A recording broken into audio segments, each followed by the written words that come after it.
recognized a major problem in his community. Young people right outside his church were killing one another. The community was becoming a place where the young men, if they were lucky enough to grow up, were ending up in prison, and the girls didn't have much of a better future. He felt compelled to do something to address the problem. He didn't know if he would be successful, but he knew he had to try something. And in fact, that really reminded me of Tom Cousins, who started the Eastlake work and helped found Purpose Built. Tom knew we had to try something. We knew it might not be perfect, and we knew we might fail, but we had to try something. Reverend Brown has been incredibly successful at this work. It's now referred to as the Miracle in Boston, and we are grateful for him making the trip to be with us in Fort Worth, and we're excited to hear from him. Thank you, Reverend Brown. Good evening, everyone. Let me try that again. Good evening, everyone. Let me put my Baptist preacher voice on for everyone. It's just an honor and a pleasure to be with you this evening and to be in Fort Worth, to listen to people about the purpose-built communities. It is something that I've heard from John about, and it is an amazing model. And it reminds me so much of the work that I have been doing over the past 20 years. And what I'd like to do tonight is just to tell you my story, and hopefully as you listen, that you will hear parts of your own journey and your own story in mine. As the President said, I have been a part of a public safety crime reduction strategy that saw a 49% reduction in violent crime over an 8-year period. But I didn't start out volunteering to be a part of someone's crime strategy. When I started doing this work, I was a young seminary graduate, fresh out of school, and I had my first church. And if you would have asked me what my ambition was, I would have told you that I wanted to be a megachurch pastor. You all know what that is? I mean, I wanted my own 15, 20,000 member church.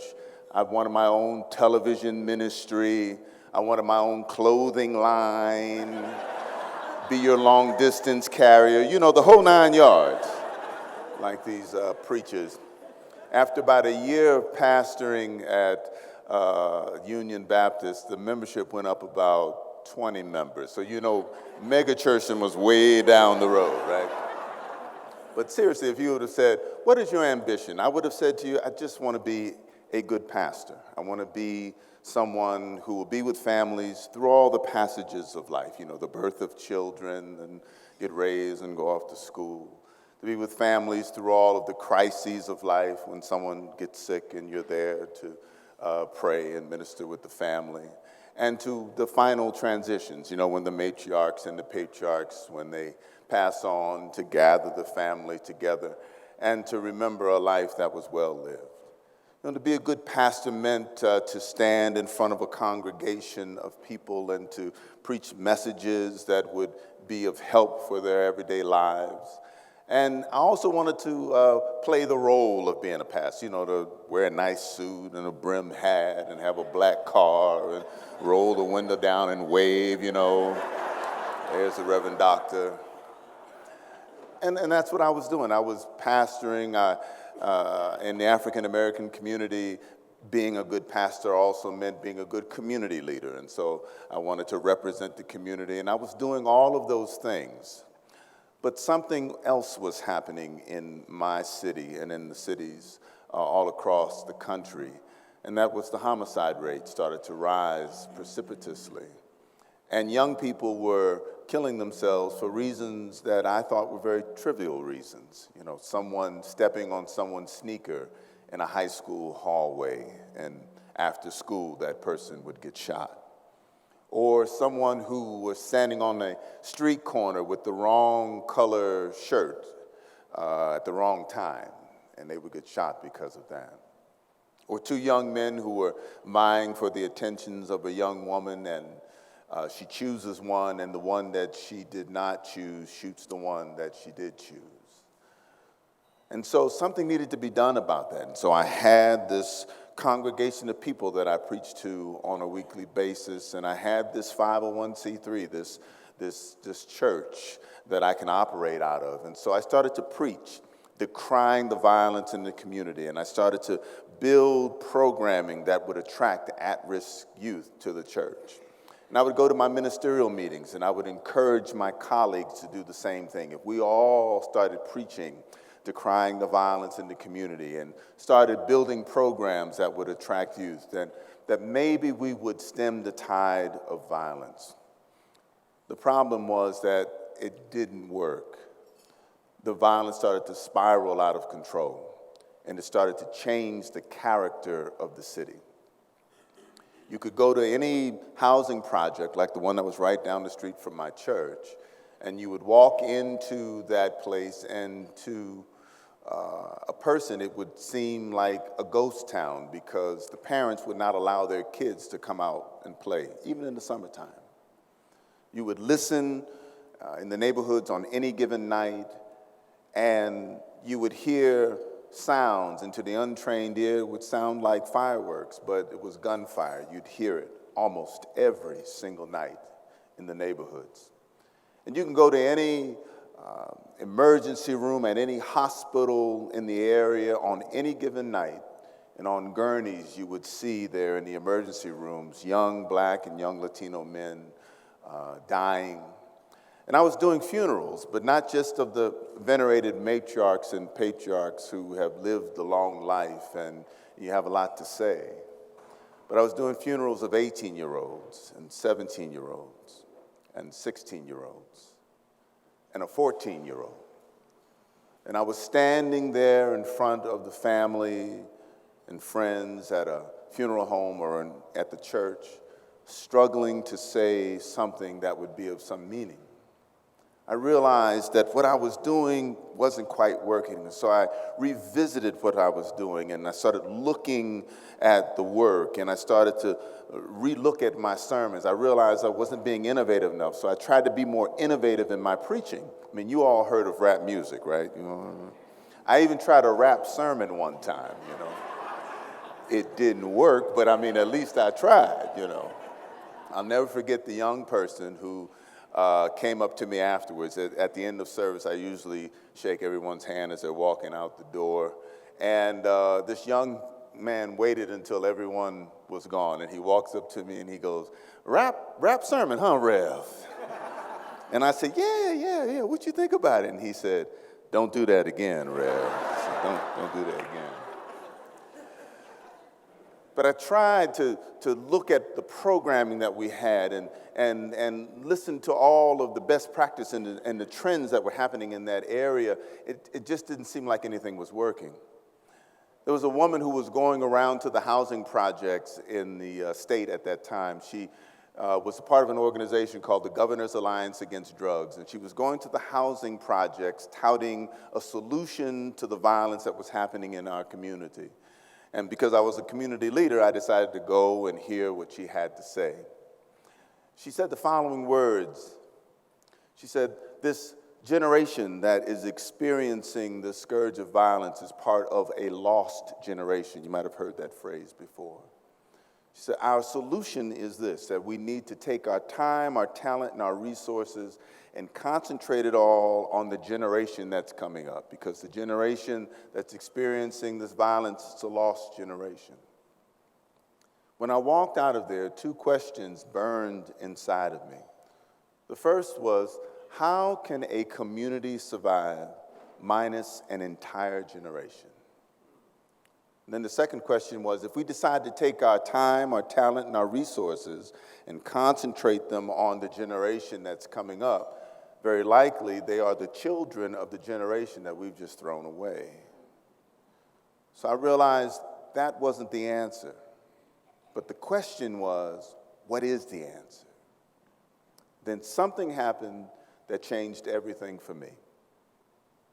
It's a kid by the name of Jesse McKee. He was walking home with his friend Rigoberto Carrion to the housing project that was right down the street from my church.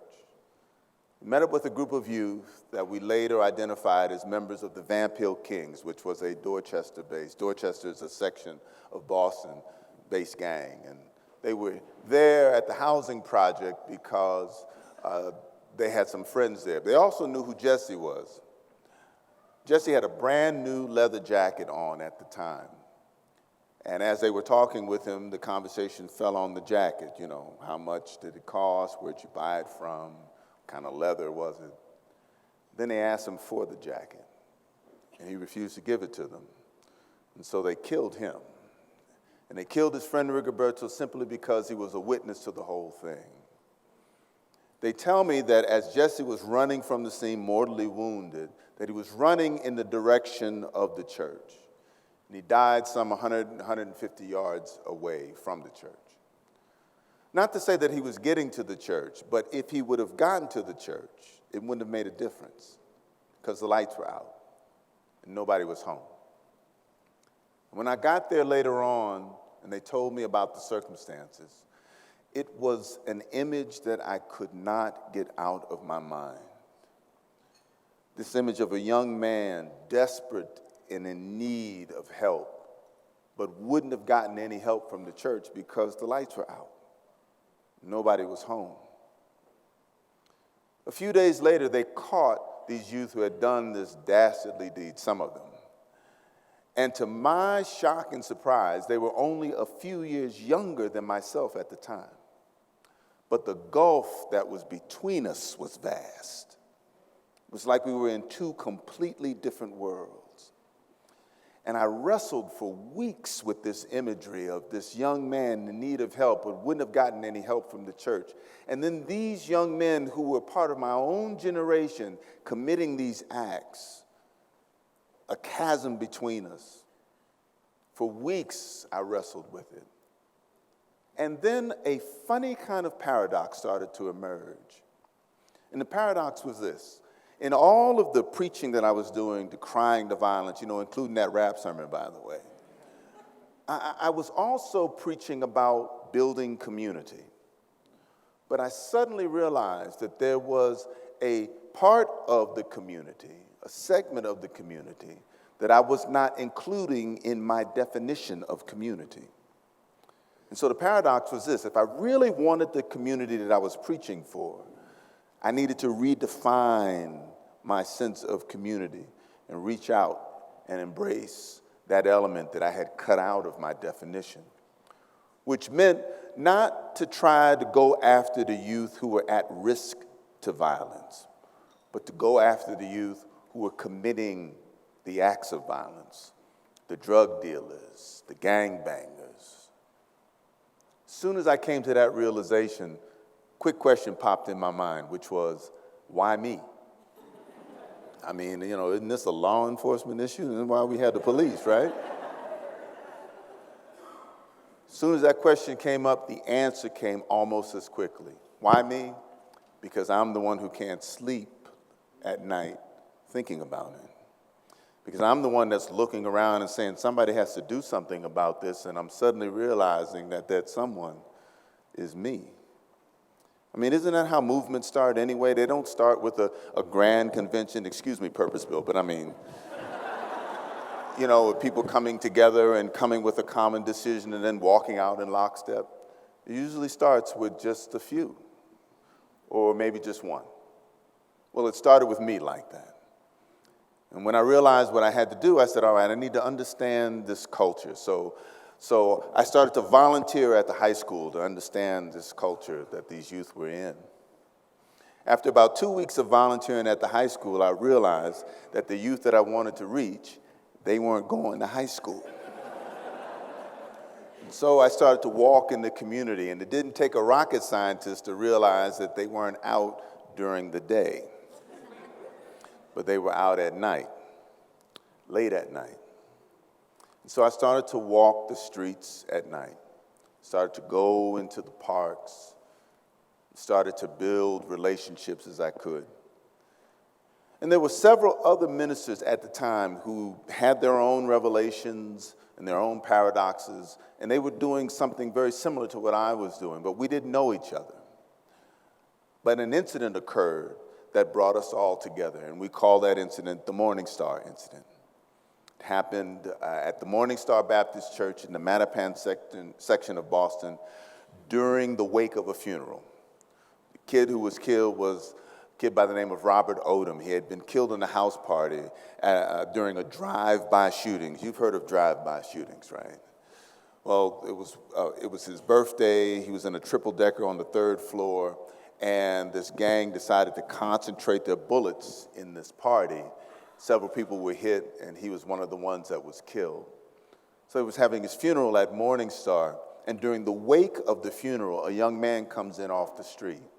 And what the family knew about this young man was that he and Robert were in the same music class together, and they were friends. They thought he was going in to pay his respects, to see his friend one last time. What the gang across the street from the church knew about this kid was that he was a member of a rival gang. They thought he was going in to disrespect the family, maybe even desecrate the body. They ran in after him.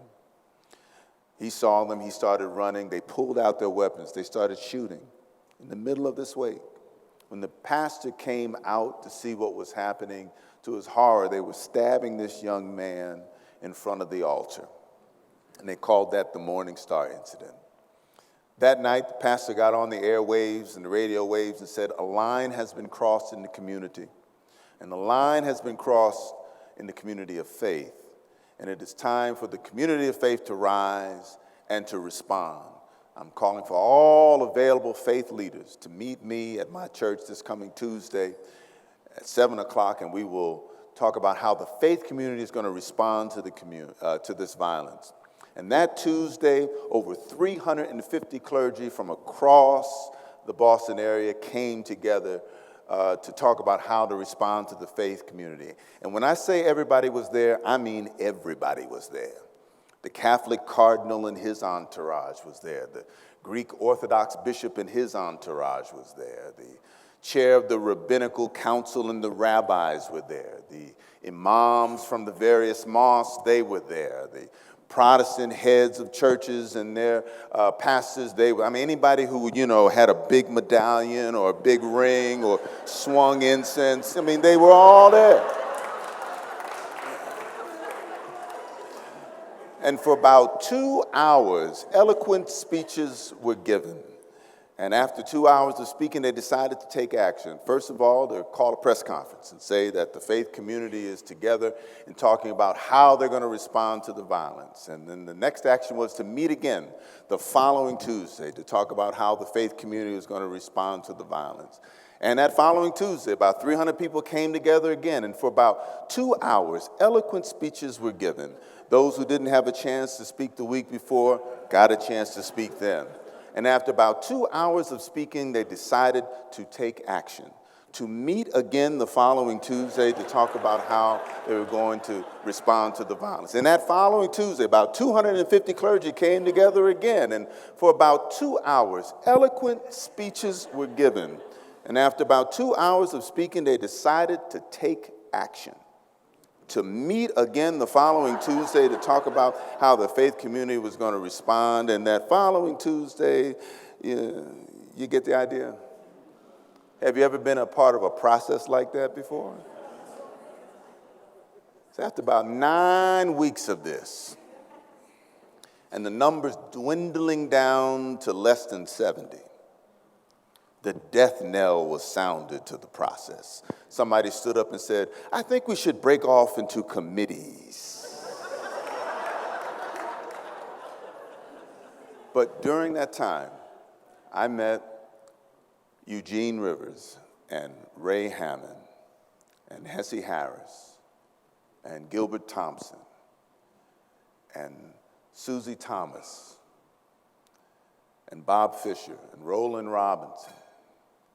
And we all started to sit together because we all had this experience where we realized that the answer was not in the four walls of our sanctuary, that if we were going to find the answer, we had to come out of the four walls of our sanctuary and meet the youth where they were.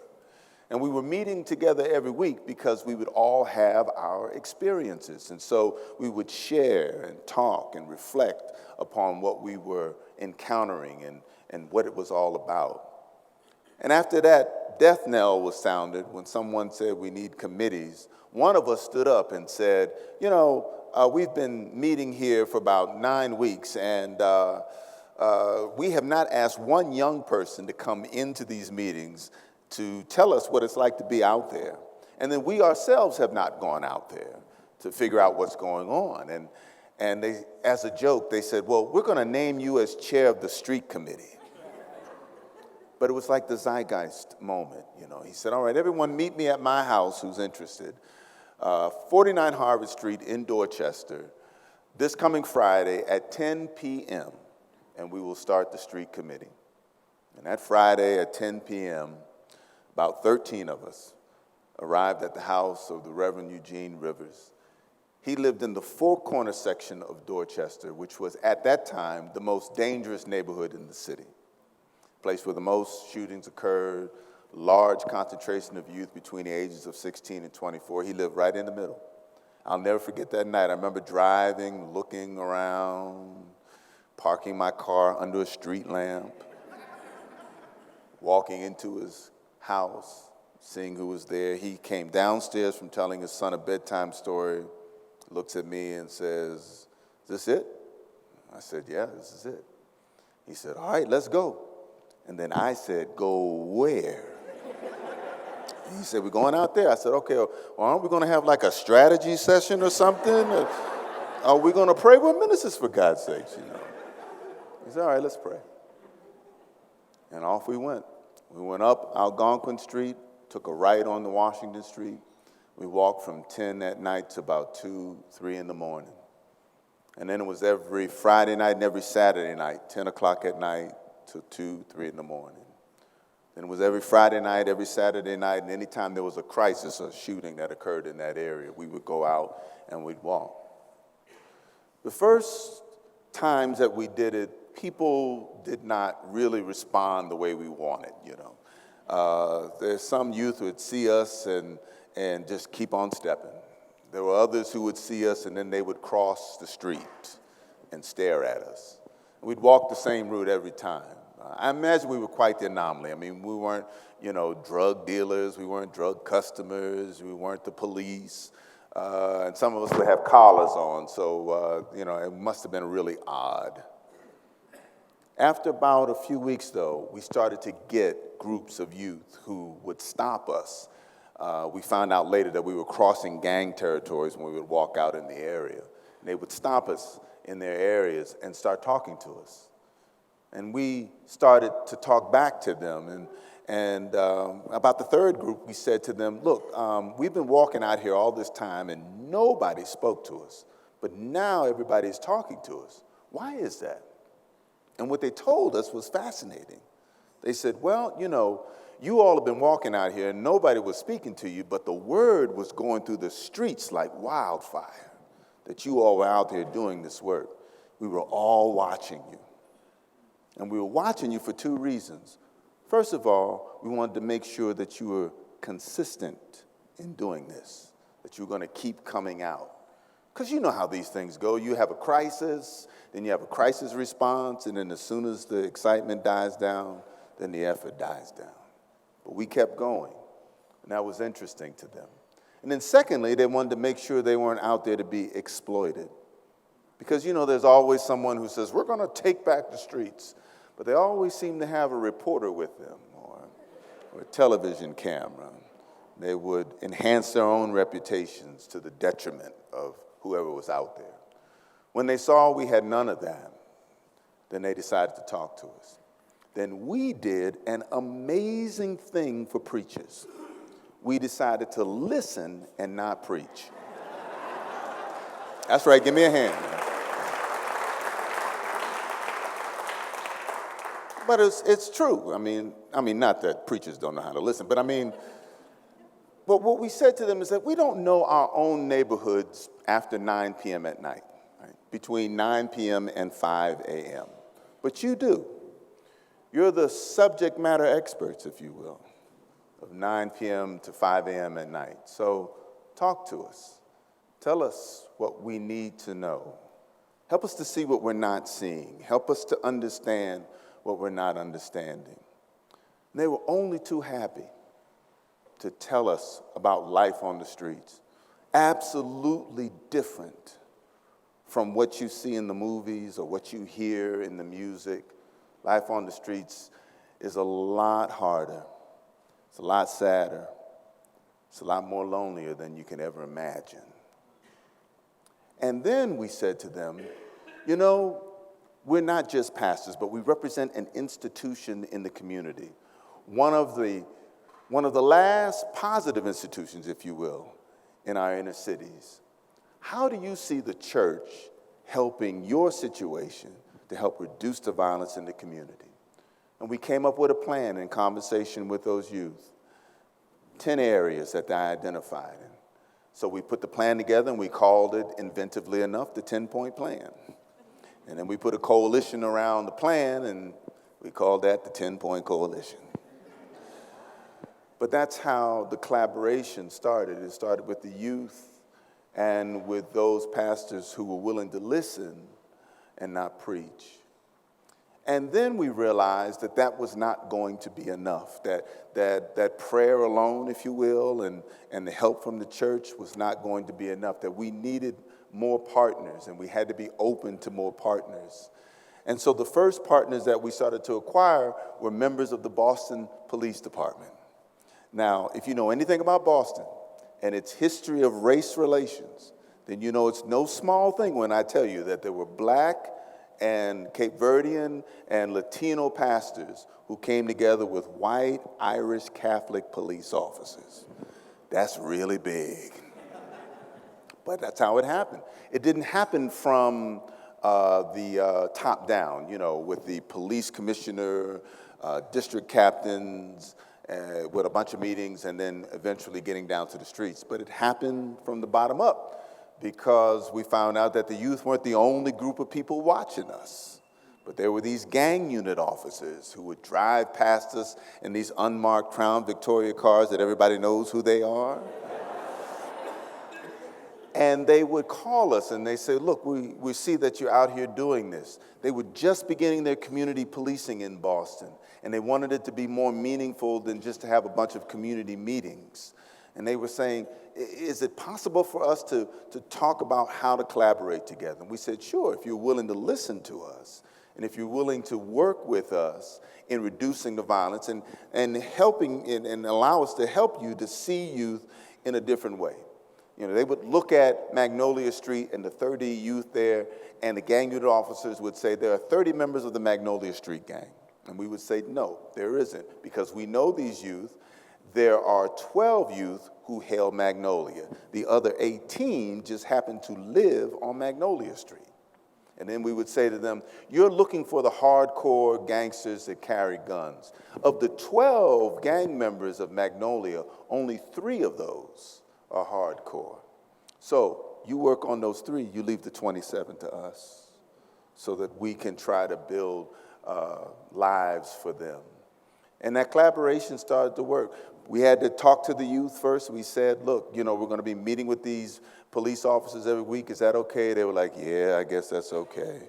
Then we would say to them, well, you know, we're having a weekly meeting with them. Do you want to be a part of the meetings? They were like, no, we don't want to be a part of those meetings. I said, but we'll tell you what. You talk to them for us. And if they have something to say to us, let them tell you, and then you come and tell us. And then if we have something to say to them, we'll tell you, and then you go and you tell them. And we had this role of being honest brokers, if you will, between the police and the youth who were out on the street. And then we started to grab more collaborators. The next group were the probation officers and the judges, because we started to represent these youth in the courts, you know, because a lot of them were, shall we say, court involved. And so we started to meet with their probation officers and talk with them, and they found out about what we were doing, really in a targeted way, understanding the violence out on the street, being committed by a smaller percentage of people than anybody realized. And if we just target that group and work on some of the quality of life issues with these other kids, then we could make a difference. Then we started working with community and city agencies that had programs for high-risk youth, but they just didn't have the youth that they needed in the program. So we would walk up to them and say, look, if you're looking for some high-risk youth, we got some high-risk youth for you. And they started to be a part of our effort. And the private sector came in because as the violence started to go down, the business climate started to improve. So it made for a good case to support what we were doing. And then lastly, and I don't know why last, but city government got into the collaboration. But, you know, we had this 79% reduction of violent crime over an 8-year period in Boston. But the more remarkable number was that in that high year where we had 152 homicides, most of those were juvenile related. There was either a juvenile who was being shot or a juvenile who was committing the shooting. We went from that to a 29-month period in which we had 0 juvenile homicides.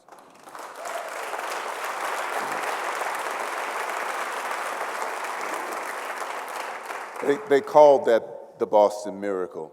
But what I always tell folks who ask about what we've done is that the miracle wasn't in just the youth stopping the shooting, but the miracle was the adults being able to come together from traditionally conflicting constituencies, if you will, and checking their egos at the door and being able to work for something that was much bigger than what they could do individually. I have one more story, and then I'm done. I remember getting a phone call from the police commissioner, and he says, "What have you done to my men?" And I was like, "Can you explain that, sir?" And so he started to talk about a meeting that he had with his district captains. And it was some kind of equipment meeting where I guess he sits down, he says, "Okay, what do you want?" And they say, "We want guns, we want more guns, we want bigger guns." I mean, I don't know. And so he sits down at this meeting and he says, "What do you want?" And one captain says, "Well, you know, I understand that there's some Justice Department money available for programming. I'd like to get a piece of that because I'm running a youth program in my district." And so another captain says, "Well, if you're going to do that for him, I'd like to have some release time for my officers so that they can do a fundraiser running up the John Hancock Tower to raise money for the youth program that I'm running in my district." And another captain says, "Well, if you're going to do that, I also have a youth program, and I'd like to have a piece of that Justice Department money." And the commissioner knew that all of those programs were related to 10 points, so he calls me and he says, "You know, you're turning my police officers into social workers." And then I say to him, "You think that's bad? There are clergy walking around here like they're police officers."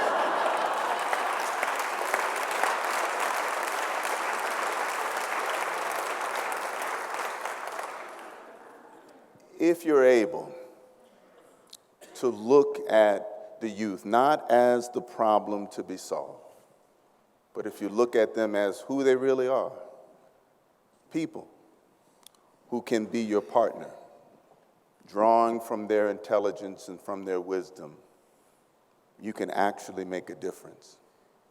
If you look at the folks in your community and be able to imagine that you can not just blur the lines, but eliminate the lines, and to see that together we can actually take the impossible and bring it into the realm of possibility. If you're able to do that, then you've heard my story. Thank you.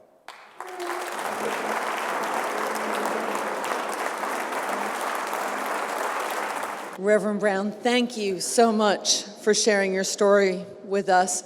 I think all of us sitting in this room can take pieces of what you said and relate it directly back to our work. Being consistent, coming back when the coming back feels really hard or scary, listening to the wisdom of the community, building partnerships among people who haven't historically worked together very well, learning from the wisdom of the young people in our neighborhoods. That's a recipe for success. Thank you very much for sharing your story with us. We appreciate you so much.